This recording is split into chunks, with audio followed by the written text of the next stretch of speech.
Good middle of the night, warriors. Welcome to the U movement. I am B, and my sleep schedule's just gone completely whack over the last week.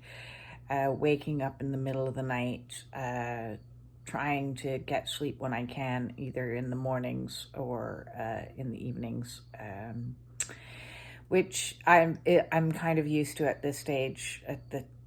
This point, we're at I'm coming up to my 3rd anniversary of my Kundalini, and that's when things really started going crazy with my sleep. But that's not really what I wanted to talk to you about.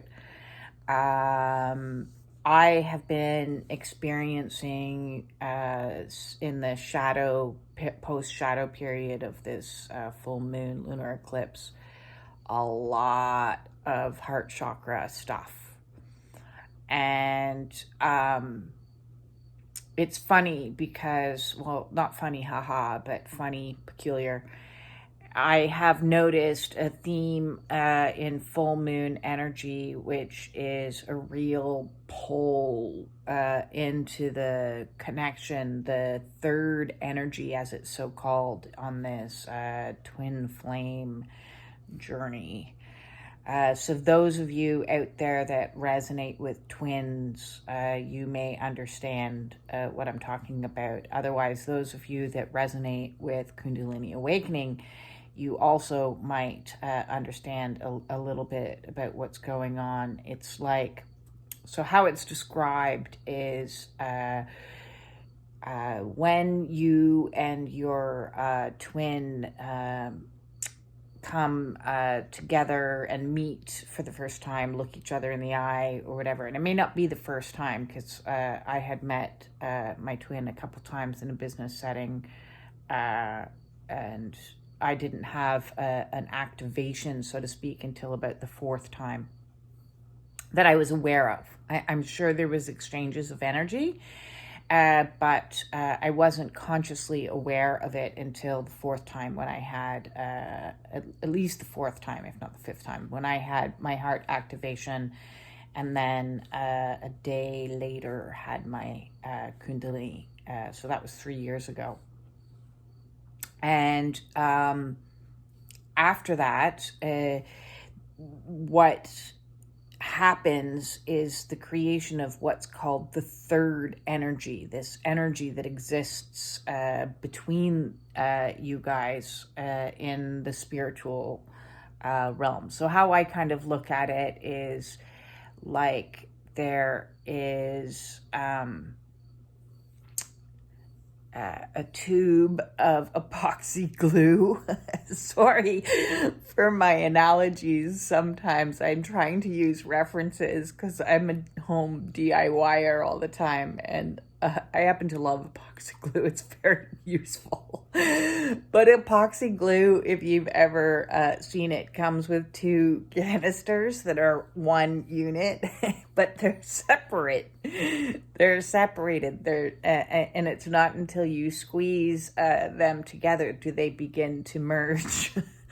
So this is my analogy of the twin flame situationship, which is you're each in your own tube, and the universe comes along and squeezes each of you. I don't know what they're experiencing. This is from my perspective. And then the 2 tubes begin to merge energetically, which creates a 3rd alchemized process. And this merging energy is what, like, the twin flame community, or the twin flame coach that I had gone to, describes as the 3rd energy that exists between the 2 of you. And then on full moons, particularly, I feel, and I know this is true for a few other people that are on this journey, a real pull into that energy. Like, I'll be going on fine and not really thinking about them at this stage. Although, there's not a day goes by that you don't think of them at some point in time in the day. But, normally it'll be like, okay. But then around the full moon energies, it's like, ah, your heart is just, it's major heart activations. All the feelings of grief come up, and the pain. And listen, if you had talked to me 4 years ago about twin flames or about these types of things, I would have thought that this whole thing was I don't know, not what it was, not what I'm experiencing. I would never have anticipated what this experience has been like. And yes, it has been a catalyst for incredible change. And I'm very grateful for the changes that have happened in my personal life. I often say, I wouldn't have been able to escape my very karmic, difficult, abusive situation had it not been for this profound love that had been activated into my heart chakra, heart center. And I wouldn't have transmuted and healed and alchemized and dealt with all these things on this spiritual awakening if this had never happened. So there is a tremendous amount of gratitude. But there's also a tremendous amount of pain and grief and mental confusion and absolute anguish because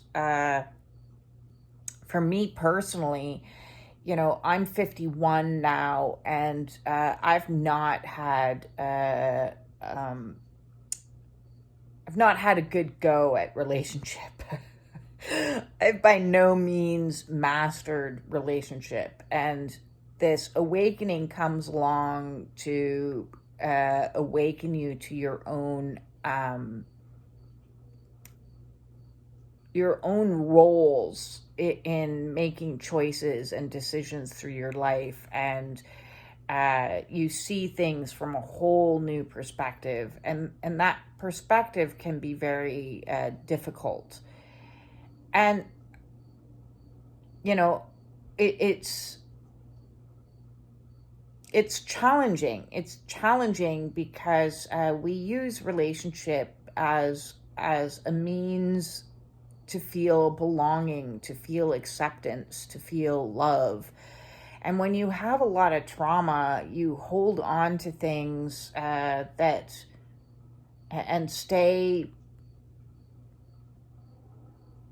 connected to things even energetically long after they should have been put to rest.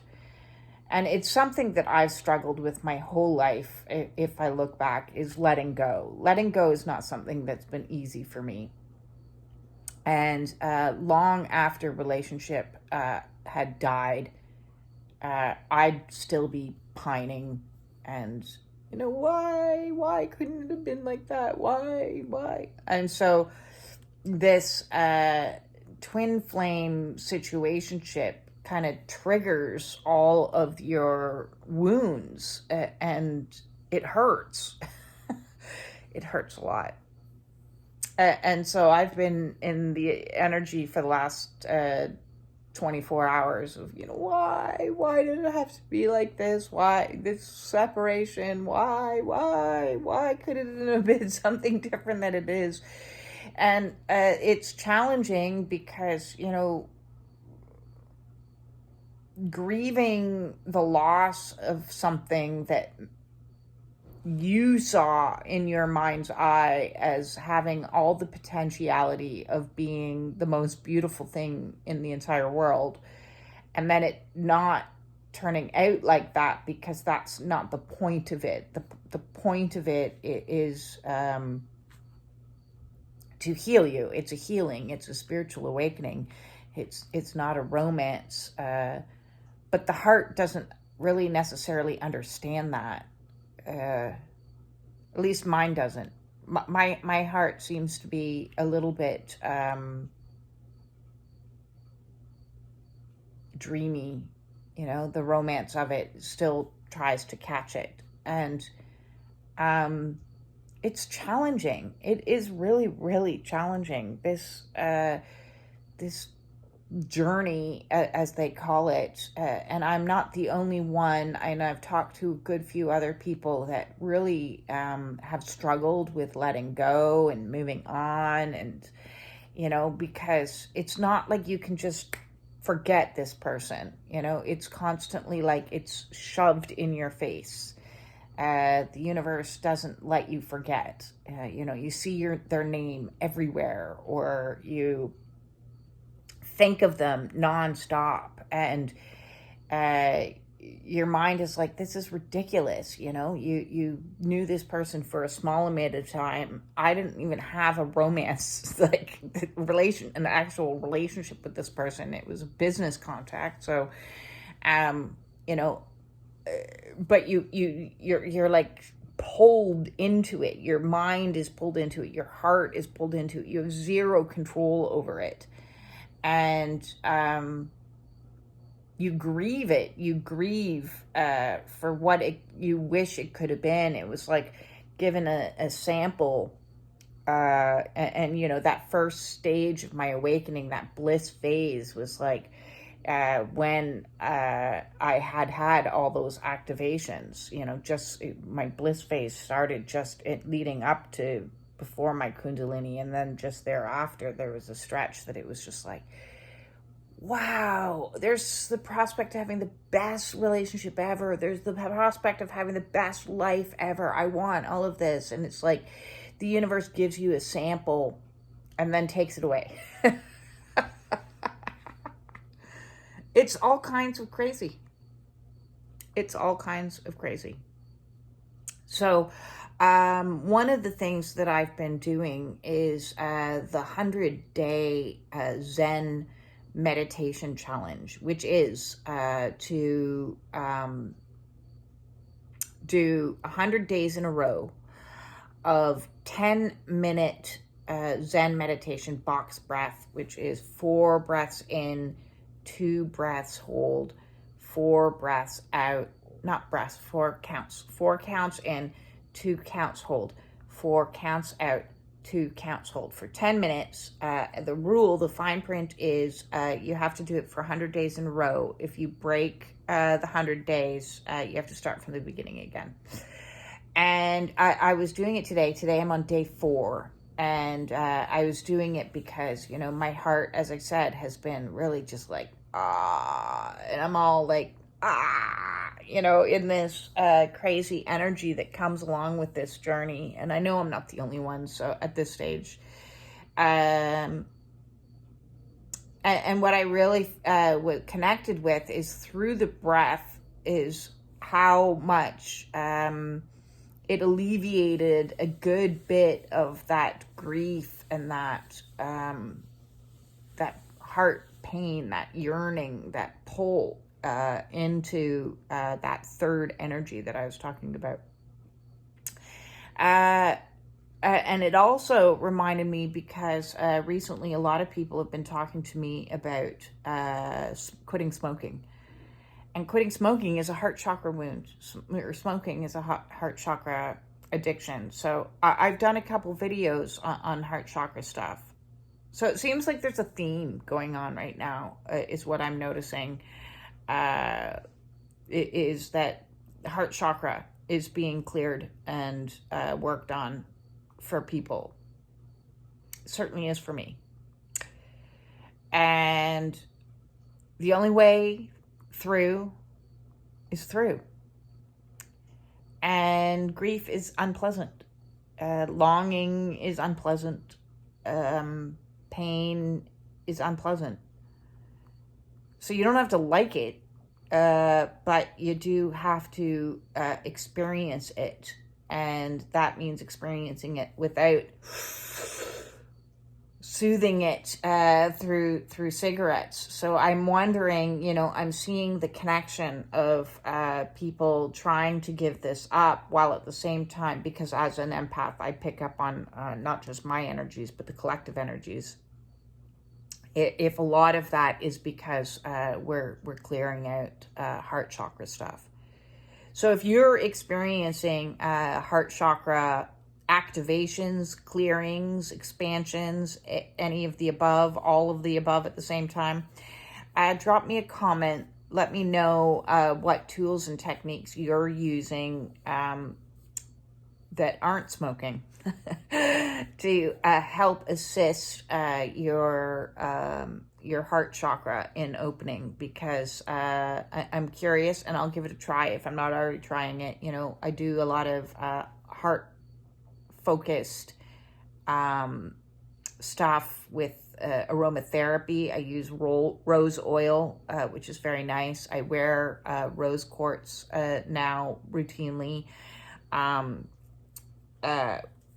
I also, you know, do heart-centered or heart-focused yin yoga positions. You know, Sphinx pose is a particularly good one, or bleeding heart is another really good one. And, you know, but basically allowing, you know, or even, you know, heart chakra. I got a bowl of crystals here beside me, always in my bed. Rose quartz it is always a nice one to hold on to there, as well as solfeggio frequency for heart frequency. So yeah, drop me a text. Let me know how your heart is these days, and with this energy as of late. I'm wondering if there's a common theme. With that said, I'm going to try to maybe get back to sleep. And sending you all my absolute love. Peace out.